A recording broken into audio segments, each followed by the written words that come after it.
সিগারেটটা এখনো ছাড়তে পারলা না? পুরনো অভ্যাস, কি করে ছেড়ে দিই বলো? সেই অভ্যাসগুলোর মধ্যে কি আমিও আছি?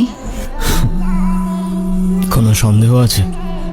পুরনো সব কিছু ধরে রাখা ঠিক না, এতে কষ্ট বাড়ে। ধরে আর রাখতে পারলাম কই বলো? ক্লান্ত? না।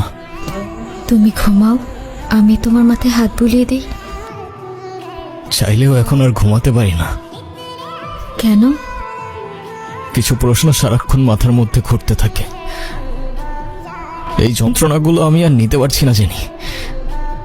আমি পারলাম না তোমাকে আগলে রাখতে। তুমি তো আগলে রাখতে চেয়েছিলে, কিন্তু ওরা তো... আমাকে মাফ করে দাও।